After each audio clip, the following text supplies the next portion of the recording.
Ladies, do you want to introduce yourselves? Sure, I'll go. My name's Maggie Fox. I am a PhD student at UCLA in the Material Science and Engineering department, but I came from chemistry before going into material science and engineering. I predominantly work on fast charging batteries as well as energy efficient materials for building applications. I'm Dorothy Pan, and I am a resident physician in the Caruso Department of Otolaryngology at USC, Keck School of Medicine. My background is that I'm an MD PhD. I got my PhD in chemistry at Caltech with Mark Davis in the Chemie department, where I made nanoparticles to target drug delivery, specifically siRNA delivery to solid tumors. And my undergraduate was in chemistry as well. And I'm starting a research project over here at USC to deliver nanoparticles to the inner ear.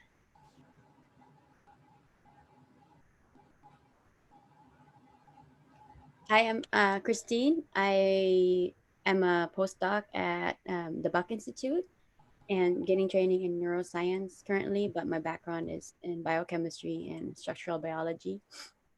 And I just started my postdoc last December. And I'm studying Alzheimer's disease and effect of the tau oligomers in pathogenesis of tau oligomer-induced synaptotoxicity. It's super awesome. We're actually doing some thiooligomer. One of our collaborators does a lot of thiooligomer stuff for Origin of Life. And so I always, I feel like I'm always excited when things kind of like more than one group is interested in something. Yeah, definitely. So like my background is in like structural biology, and like I'm always thinking about the protein, but now I'm in the neuroscience lab, and my PI is interested in how it affects like memory formation and how it's just a different field, and it's very interesting. Yeah. Well, I think it's super awesome that we all have a variety of backgrounds. I feel like I went to a lot of these panels when I was at MIT, and it was like, here are 6 pharmaceutical chemists. And so we've got a good variety here, which is fun. You know, I guess I'm at least curious as to like how each of us got to where we got. I love to hear about how, you know, people transition through science to you know, arrive at their final spot. So if you guys could give a little bit about, you know, how each of us, you know, ended up at the postdoc position or current position that you have today. Oh, Brenda just joined. Then we can put a pin in that question and Hi, Brenda, sorry. yeah. No, we each gave like 5-minute introduction, not 5 minutes, like 2-minute introductions. So if you could introduce yourself, that'd be fantastic. Yeah, sure. So I am currently a 3rd-year PhD student studying biology of aging at the Buck Institute, where Kristeen works too. Prior to that, I graduated with my bachelor in science in biochemistry and a minor in forensic science. It gets a little confusing because, you know, like I have a minor in forensic science, but then I ended up studying aging, so it's a little interesting twist. But I look forward to this panel today, and I can look forward to those questions you have to ask. Yeah, I'm especially looking, it's so great to interact with new faces in quarantine. So yeah. It's cool. And we're all it sounds like we're all like relatively close by, all things considered, LA traffic. But yeah, I think, you know, one thing that really strikes me about all the introductions is that we all have these like wild backgrounds that are not just straight up chemistry. And so if anyone, I think the first question I'd like to ask to get everything started is how did you get where you are now? And like what inspired you to become like where you are? And so if anyone has like a really burning answer to that question, feel free to pipe up. Otherwise, I can certainly talk about my experience. I always loved science, and so I was very much a I knew when I went to college that I wanted to major in biochemistry or chemistry, and I did a brief stint in the biology genetics lab and didn't like it as much. And then I took organic chemistry, and that was the end game for me. But in my PhD, I had a really great opportunity to work on these wildly collaborative projects that were funded by DARPA, which was a very intense experience because someone could show up and tour your lab whenever. There were a lot of meetings and presentations, but it really got me working with people outside of my field and really got me out of my comfort zone. And so when I looked for a career, I really wanted to make sure I picked something that was very collaborative and that I could talk to people in other fields and have my chemistry work still, I still wanted to be a chemist, but I still wanted to interact with everyone else. And so that's what really, brought me to NASA. So I always wanted to be a doctor or surgeon of some sort. I think when I was 6, I wanted to be a cardiothoracic surgeon, but now I just help them with their nerve paralysis. But I think in high school, I was interested in biology and chemistry, and I thought when I got to Stanford, I would want to major in biology and, do neuroscience research. But when I first took organic chemistry, I guess the professor was so inspiring that I decided to become a chemist instead. My undergrad research was actually over in the School of Medicine, where I did like a chemical synthesis, but it was sort of geared towards inhibiting amyloid aggregation and for Alzheimer's and cardiac amyloidosis. And so synthesizing the molecules and developing some like in vitro fluorescence assays to test them is sort of what got me on the path to sort of doing more translational chemistry, biochemistry research.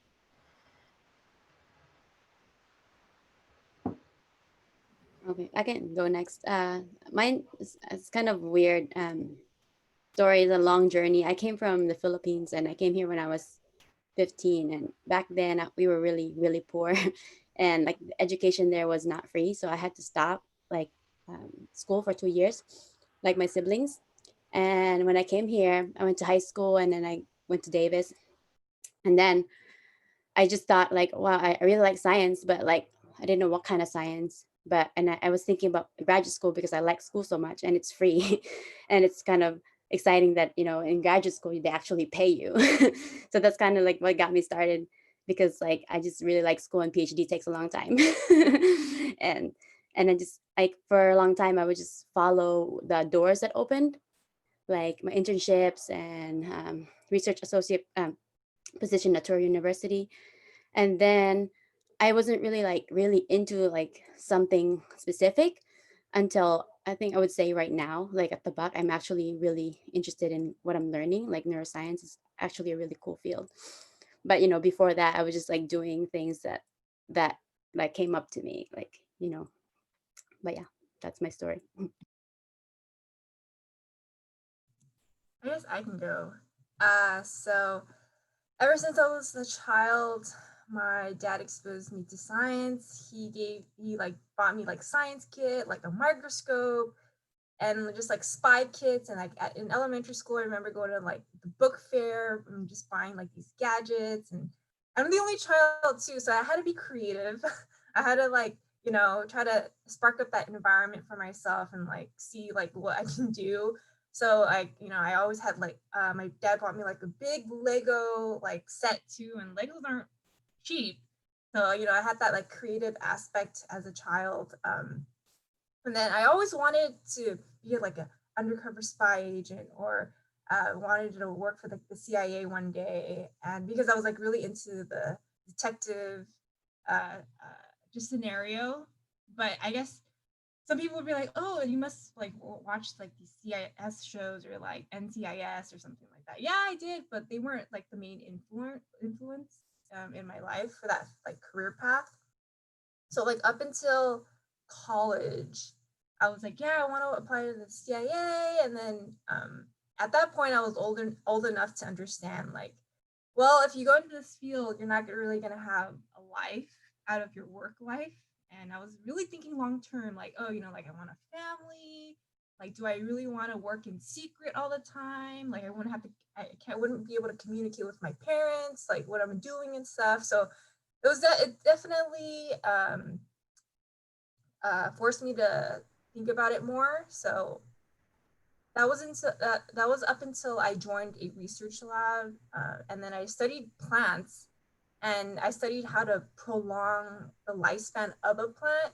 And then I started going to all these like conferences, speaking about my work, my research, and then I really like when I present, I really talk about the significance right in the beginning. So then I would start talking about like longevity, like lifespan, health span. How do we maintain a healthier life? So that's when I got myself thinking like, hey, I actually, like this is really cool. I'm only scratching the surface of aging research right now, and I'm learning this in a very simple organism.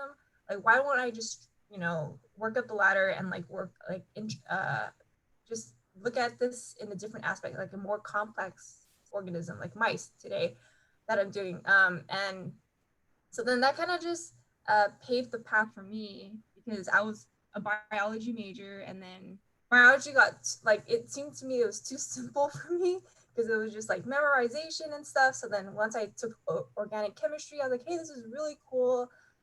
So like halfway through my undergrad, I switched from biology to biochemistry.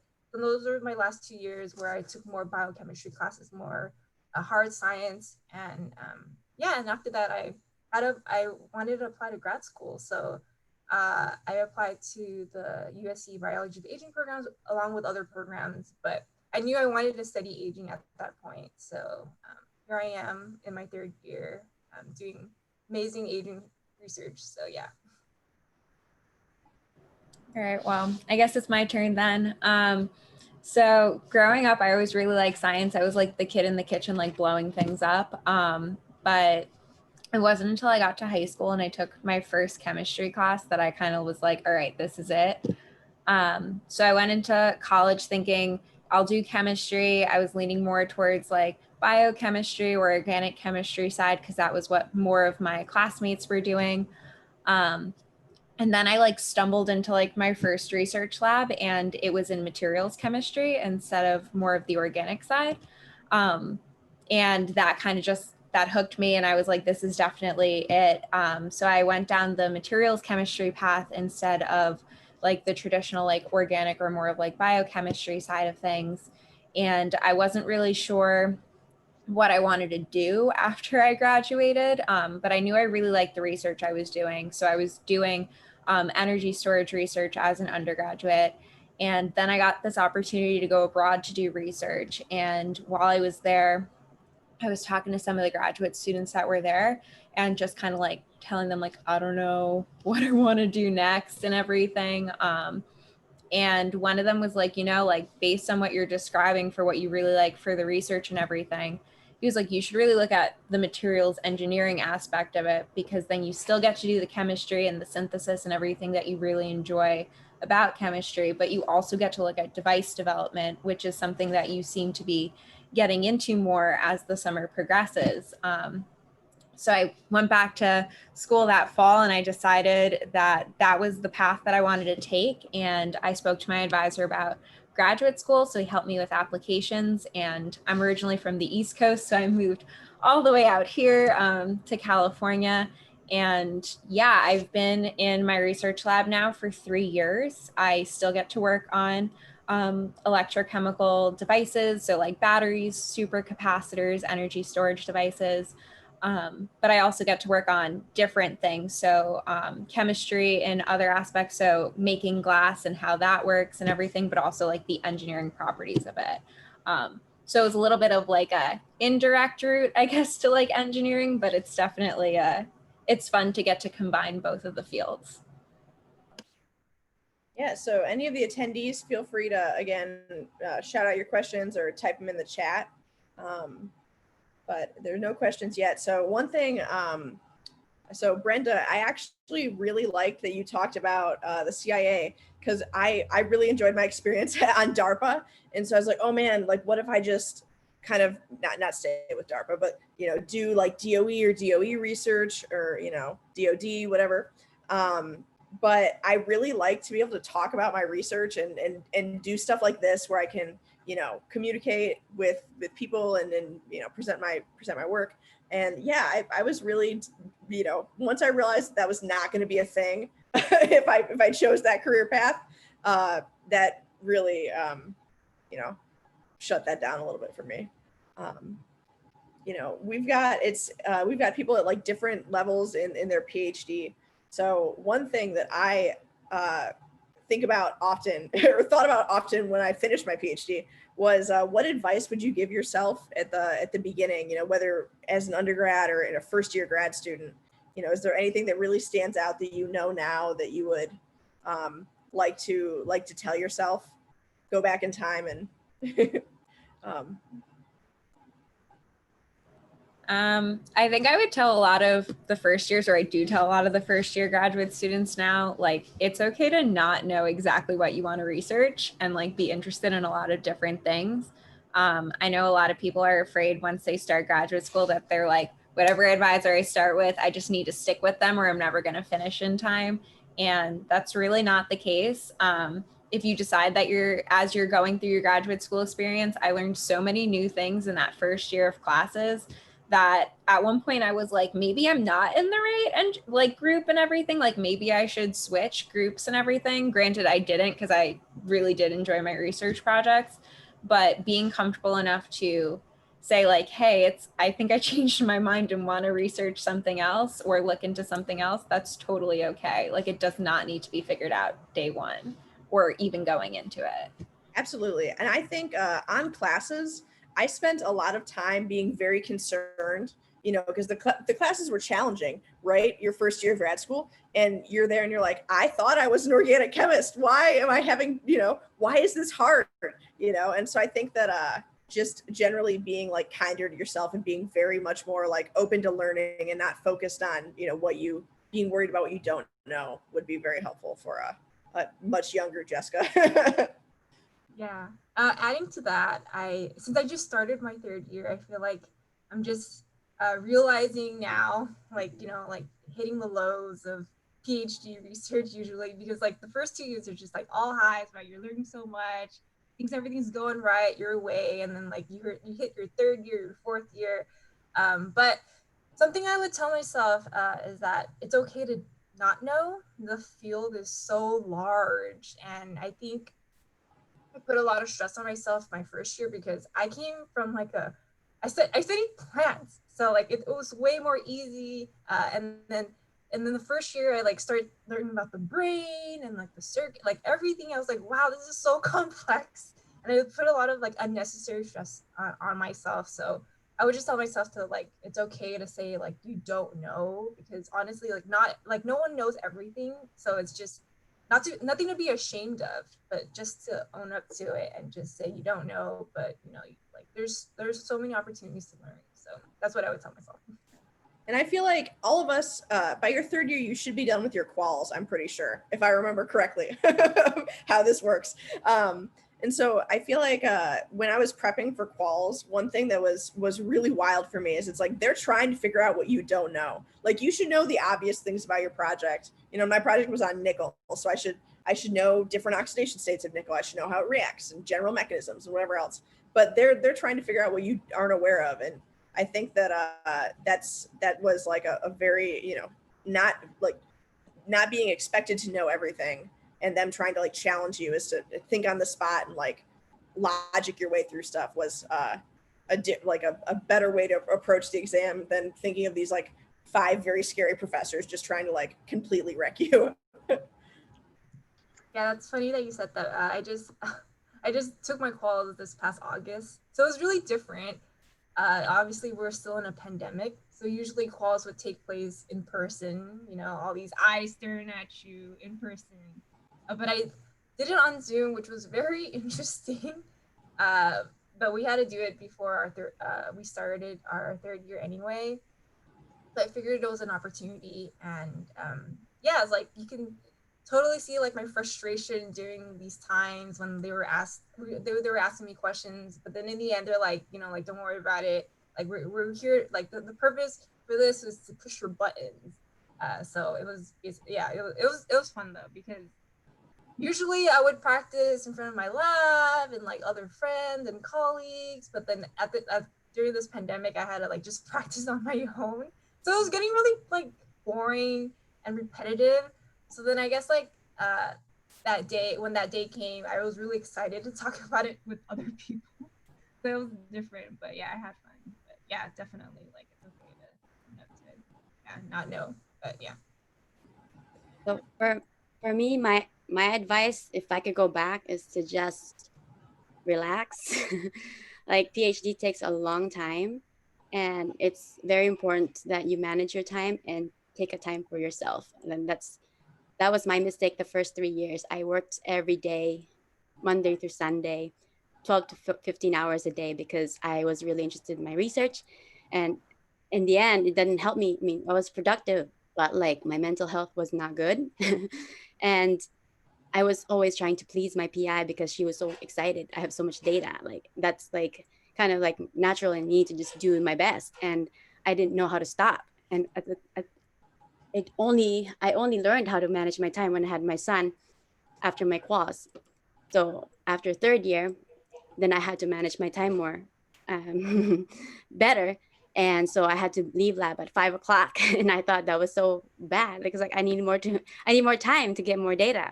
But it ended up being like I was better at my research because I had more time. I had limited time, and I was better at managing my time. And on weekends, I had time to think, and I had a lot of discoveries when I was playing with my son. So I would like say if I had to go back, just like take the time off, like you get 2 weeks off during your grad school, like I think every year or something. Take those time to like travel, like I think it's good for our mental health to be not be in lab all the time. It's like for us, we're such overachievers that we just want to do everything. And it's like in the end it's not productive. I absolutely agree. I really struggled with time management my third year and trying to figure out some balance there. But I think it's really important to be nice to yourself. And we have so there's two like idioms they used to say in lab, and one was a day in the library can save you a week in lab. And so it's like when you actually think about your experiments, you tend to run better experiments. And then I have a rule that I live by till this day, where it's if you make 3 mistakes in lab, your hands are bad that day, and you've got to be done. Like you've got to find something else to do. No more touching chemicals. And this actually it made me think of even we're back to lab part time. So I go to lab like once or twice a week, and I go in with another postdoc, and we go in pairs. And we were both doing something, and she was like pressing pellets for her project, and she messed up 3, and I was like, okay, we've got to go. It's we're done. It's late. Like we will revisit this when we are awake people next week. And I think that's a really like good piece of advice. I think I would say to make sure you find good mentors throughout your career. I mean, even starting in undergrad, I had multiple very good mentors, not just in my research lab, but also academically. And I would say the same is true when I went through my medical school and PhD training. And the connections you make can help you get places.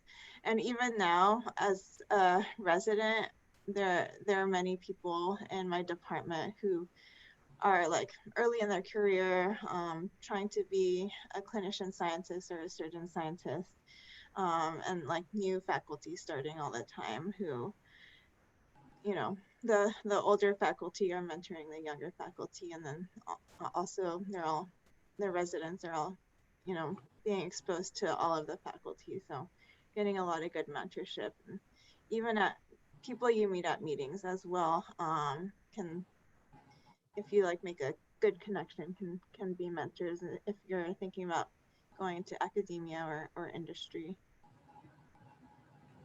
Yeah, I think that's an awesome point. And actually, it maybe is a really nice question for us to answer is how did you guys find mentors? You know, because I have some that I felt like were like given to me. You know, like I'm still very good friends with my TA from organic chemistry from at this point like alarmingly like 10 plus years ago. But I still email him like once a month and check in and chat. And he was really instrumental in getting me to start research in undergrad as well as applying to grad school. And I reached out for advice in grad school every so often. And you find I have a number of collaborators that I consider to be great mentors. But I also feel like Dorothy said, I kind of had to go, especially since I didn't want to stay in academia. I kind of had to go out of my way to find other mentors and ask around and ask, people who were older than me. I think I started doing something in my 4th year of grad school where I would get coffee with someone who had either just graduated or was defending, ask them what they were doing, why they decided they wanted to do that career, and then ask them if they knew anyone else I should talk to.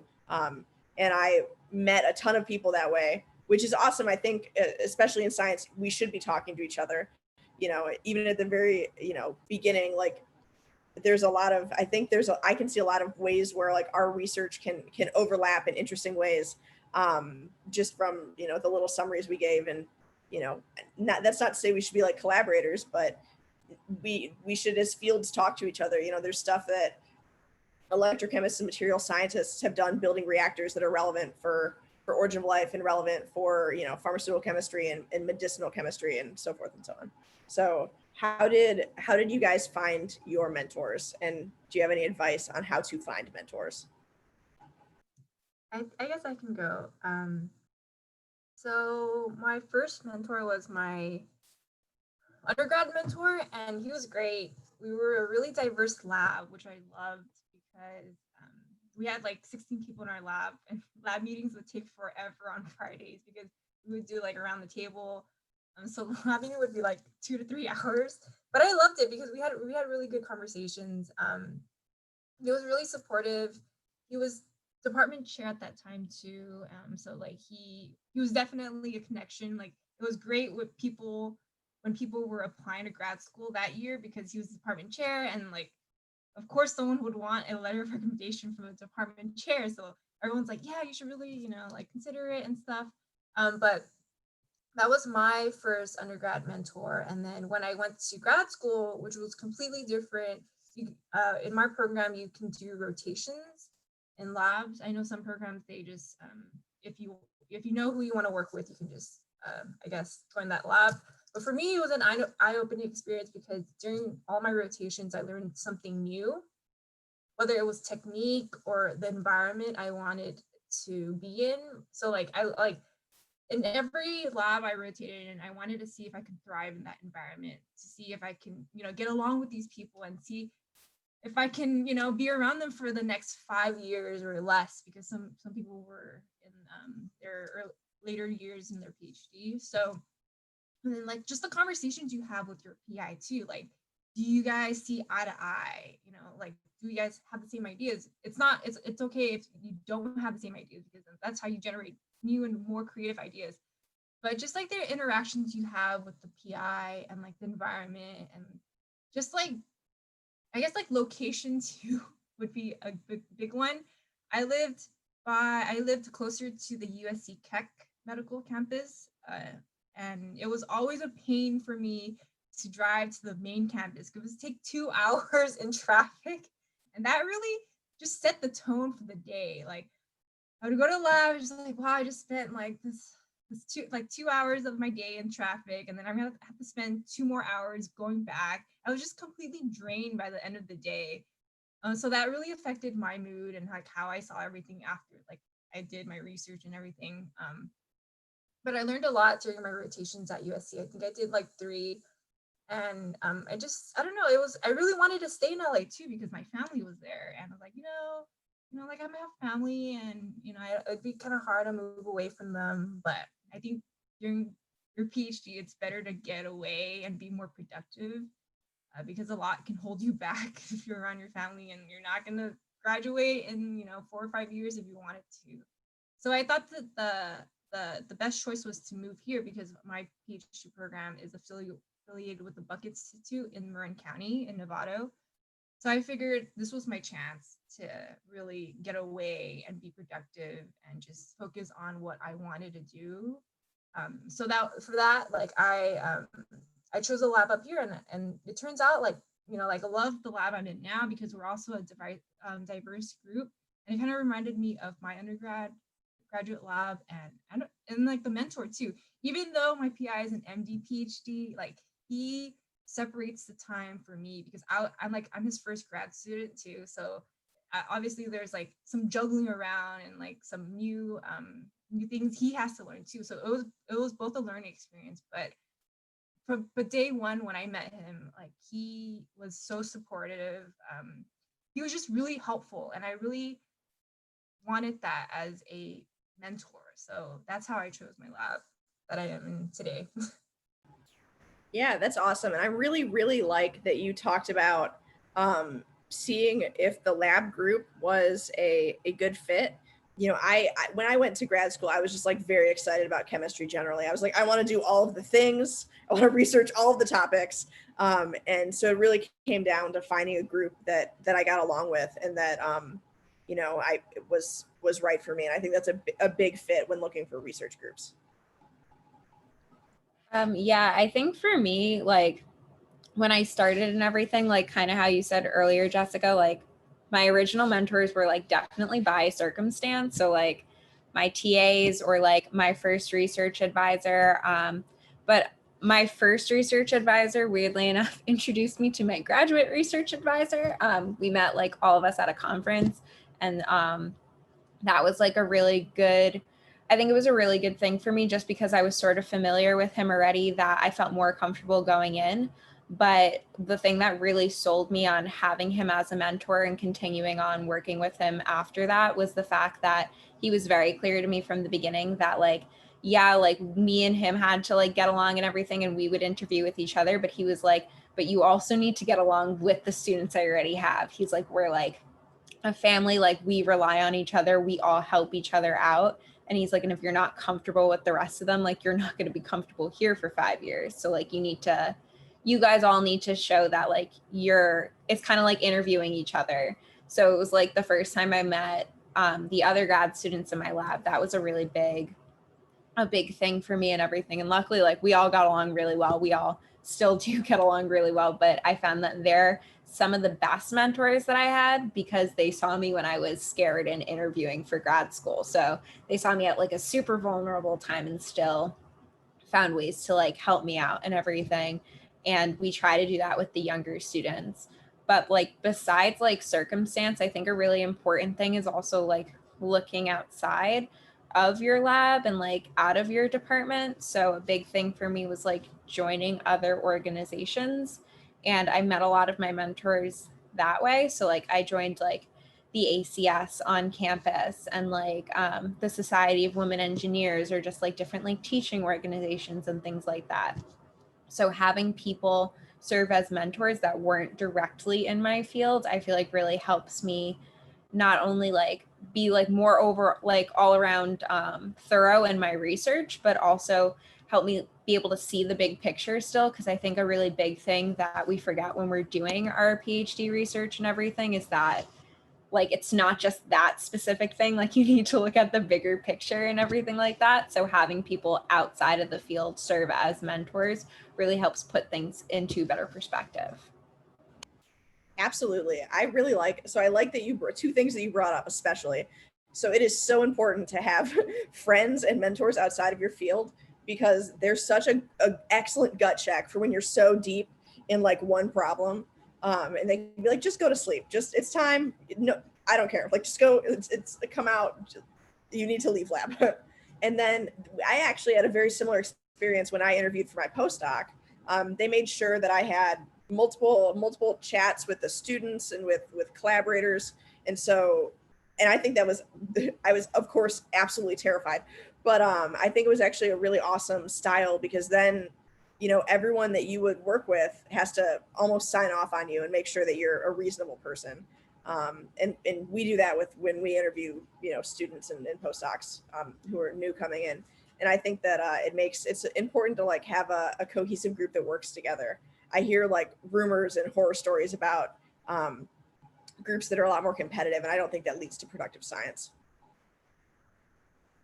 I think I would agree with everything that's been said here. PhD, and as well as if anyone out there is interested in medicine, residency, especially for a surgical program where there's 4 per class, you spend so much time together, and you're like one family, and you see each other like more because you're at work for so many hours a day. And I know this year is kind of weird because of the pandemic, and all the residency interviews are going to be held over Zoom, and this happens to be the class that I'm choosing to be working very closely with when I'm a chief. So it'll be very interesting. But I think for me, a lot of my mentors were very serendipitous as well. Sort of like my first organic chemistry professor in undergrad, and I sort of shopped around for labs in undergrad as well, and so met many people, but settled on one that was like the most interesting to me. And during my MD PhD program, we had these bench top to bedside journal clubs, both at USC and at Caltech. And I actually gave a presentation for that journal club, and he ended up being my PhD advisor. And another guy at USC who I gave a presentation with is also one of my mentors. So, and then I think also when you're going around traveling to different programs, be it graduate school or medical school or residency, a lot of the people you're meeting around, especially at the more advanced stages, they're gonna be your colleagues. So you wanna make a good impression on each other and stay in touch, because you'll see each other at meetings in the future. Yeah, so I also agree with everything that's been said. For me at Cornell, we also had rotations. So all of the 3 labs that I rotated at, I remained close to the PIs, and we had a program, like it was an umbrella program. So we had like a course in the beginning of the program where we were taught by like 3 professors, and we were also, so I did not run out of mentors to go to, and I wasn't really shy, so I was I got really close to a lot of them, so it was no problem for me. But if I was an undergrad and very shy, I think I would have a hard time. But in grad school, I became a little bit more confident. But my advice, I guess, for the incoming, graduate students is to look for mentors. I would or to choose a lab mentor. Your main mentor is to like talk to people from the labs, and also the people that already moved on from the lab, so they're more honest with their opinion about the PIs. And for me, I agree with Dorothy with like keeping in touch with everyone. I actually made a lot of friends at Cornell that I still talk to, and they were not professors. They are now, and they're very like they're like my peers, and I still ask them for advice and stuff. So it's also good to get mentor from your colleagues as well. And for me right now, my actual main mentor is my husband, because he's a chemist who knows a lot more than I do in the industry, and he's currently learning a lot, and I'm learning from him what he learns. So you don't just get mentors from your main lab, but from everyone around you.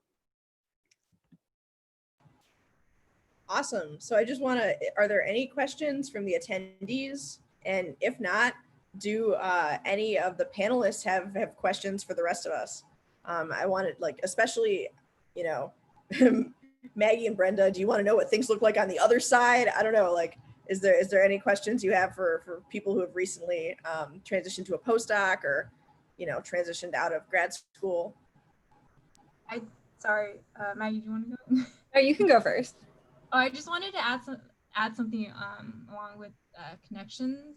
Like the reason why I'm here today and the reason why I gave a talk this week was because of Dr. Corey, and he's the executive chair of Scalus. And I haven't spoken to him in years. I only reached out to him in my undergrad when I was doing something for my forensic science club. So that's like really important because, you know, one day you get a call and you're just like, you know, like someone you haven't talked to in so long, I think maybe in 4 years. And they're like, yeah, we're doing this National Chemistry Week thing. I remember you doing something forensic science related. You know, we're doing this talk on Zoom. Like, I was wondering, you know, we need speakers, and we was wondering if you wanted to speak. I was like, well, I'm not doing anything forensic science related anymore, and I'm doing my PhD in biology.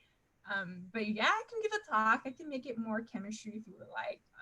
But I just wanted to emphasize that like connection just is so important, and sometimes you don't, you know, you think twice about who your connections will be in your career and your mentors and whatnot. So I just wanted to throw that out there. Like, this is why I'm here today.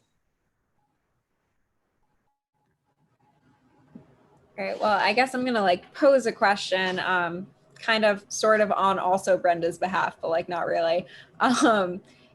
Being that we're both still PhD students and everything, how did you all like, I guess, like choose your next step or like choose what type of postdoc that you wanted to do? Because even like if you're going into like industry or academia, like there's different types of postdocs within that as well. So like, how did you choose more so like what you wanted to do as the next step, like towards your goals? Yeah, I can talk about that. Oh man. So after I finished my quals, I had the existential crisis most grad students have after quals, where it's like, I am here forever.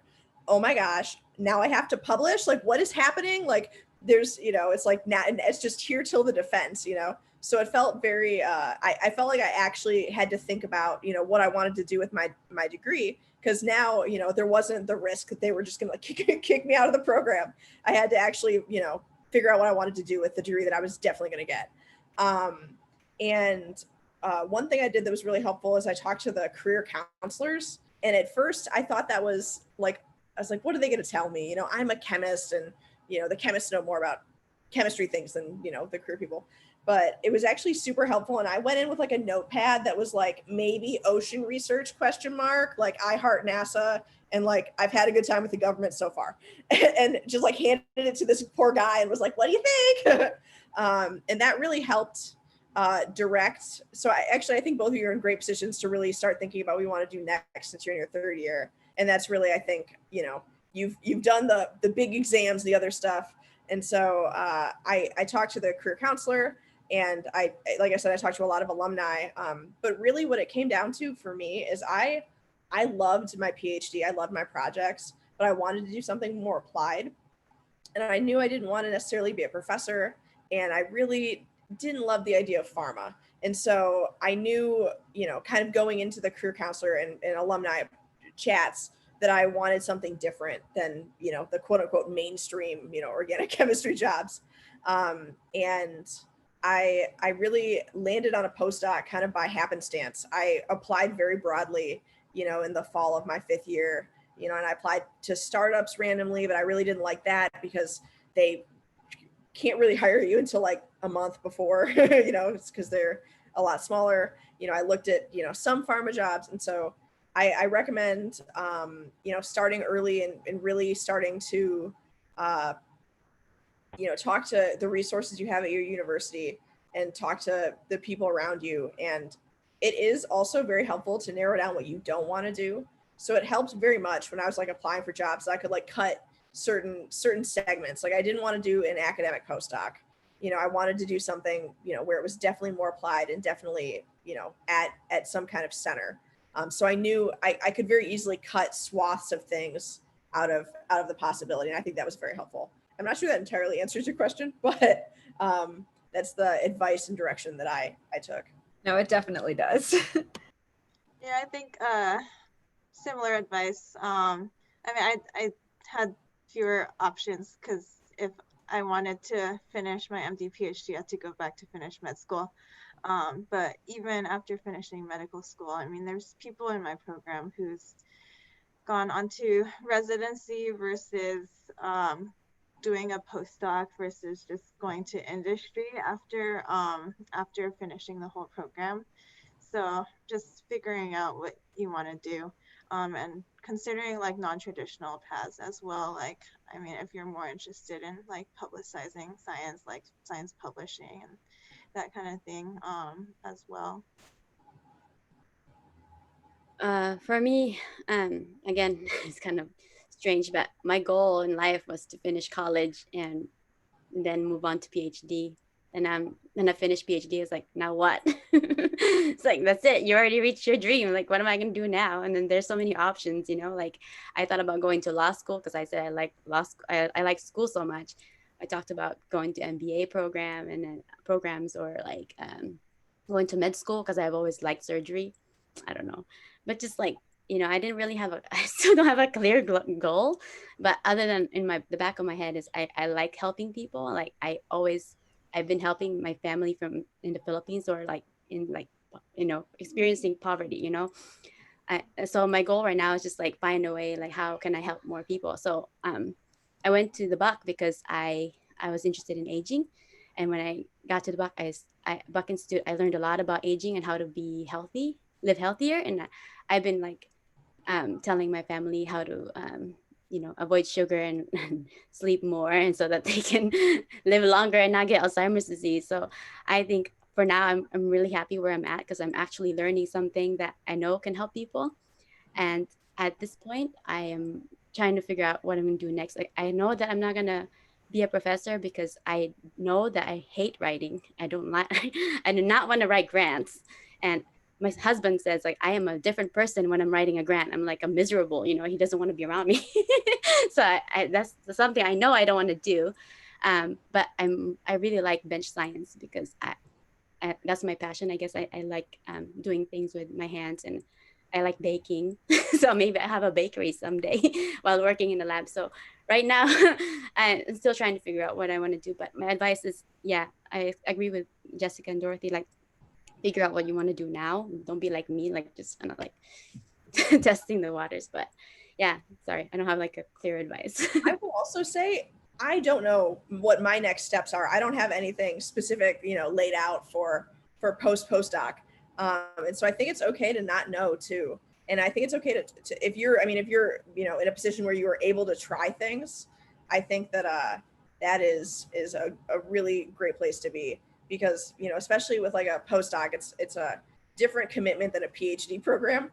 So if you really absolutely hate it, you know, it's what, 2 years most, you know, and maybe, you know, maybe you can find a new one, you know, in the middle. And so I think, you know, don't be afraid to try something that's very out of your comfort zone, you know, because it took me, you know, I hope for those who attended the talk, I hope I told a good story about how I got to NASA, and how you know, how being a chemist, you know, relates to the origin of life.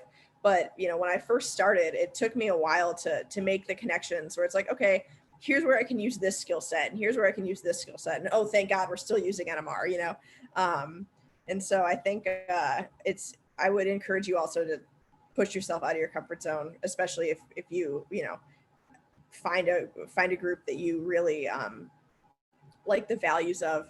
And when I was looking for my postdoc mentor, I took a lot of the advice that we all talked about today, you know, and even meeting with the group, you know, like Maggie was saying, like the interview that I had with the students and all of that really helped encourage me that this was a place I wanted to be, where they cared about, you know, mentorship and outreach and collaboration. And so I think that looking for a good mentor is still important, you know, even post degree. Yeah, I think in your PhD, you're so focused on one little tiny topic within the broad realm of science and medicine, that it's good to sort of read about other things and sort of broaden your knowledge. And I think a lot of my friends who've done postdocs have sort of like switched paths or used it to learn new techniques to apply for like their future jobs or research. And some of them went to academia, and some of them are still doing second postdocs, or are doing like research scientist positions at like NCAR, NOAA. I know a lot of people at JPL as well, and in industry and in the biotech and pharma industry. So some of them did postdocs before going into industry. Some of them just went straight from grad school. So there's a lot of options out there, and don't let anyone tell you. I know, especially at Caltech, everyone was very focused on academic jobs, but there is a wide variety of jobs after grad school.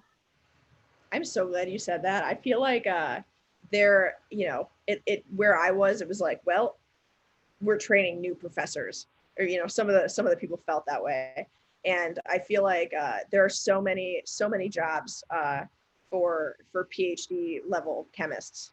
You know, it's even, I know a lot of people who went into patent law, which I never thought would be, you know, would be a thing related to my work. And so I think that there's a lot of really interesting directions to go in. In the last 5 minutes, I want to ask again if there's any questions from the attendees, and they want to put in the chat or say out loud.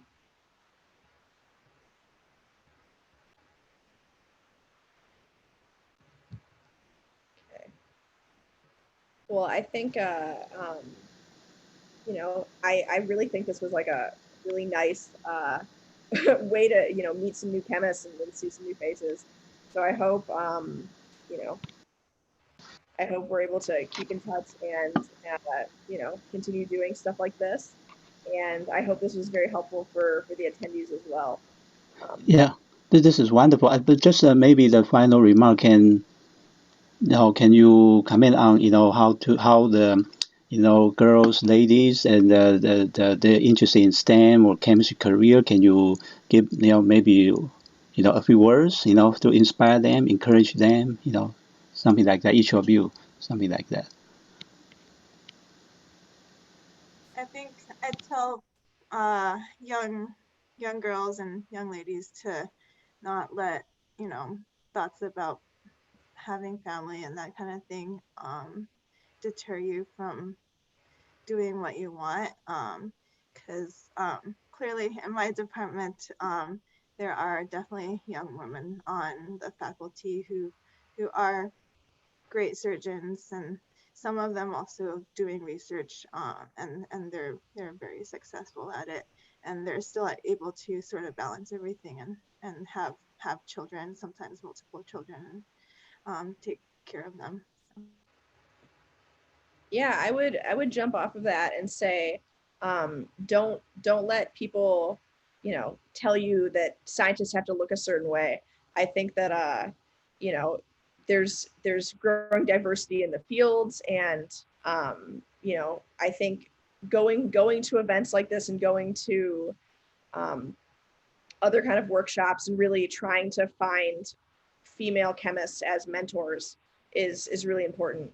Not all of my mentors were women, but I was very pleased to be able to find, you know, women even in high school and younger that were interested in science and really helped encourage my growth in the field.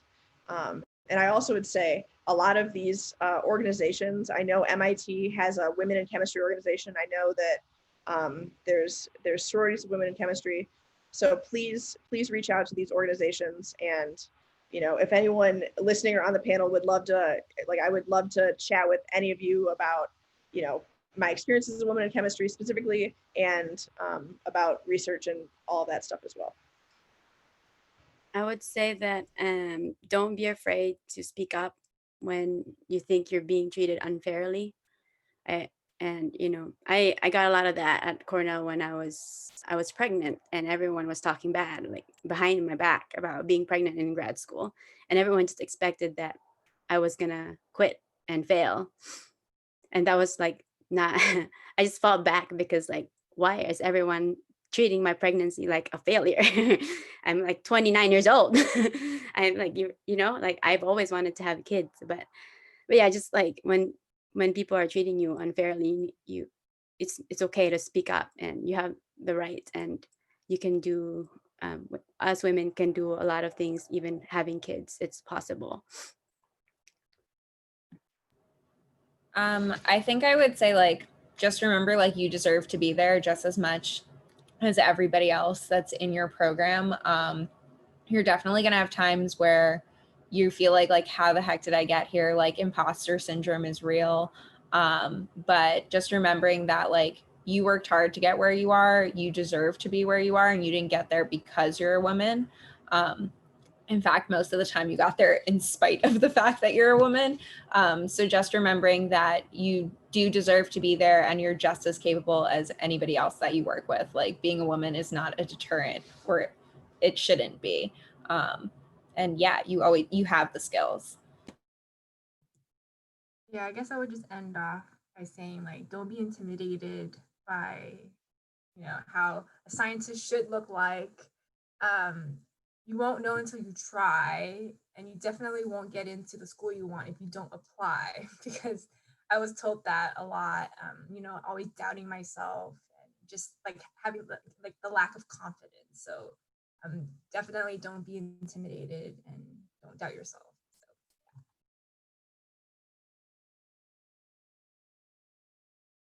Okay, so Jessica, you as a moderator, anything to conclude? No, thank you very much, ladies, for a productive conversation. And yeah, I think that we ended on a very good note. Is, we all deserve to be in this field, and we've all worked very hard to get here. And I hope that diversity in chemistry only increases from here on out.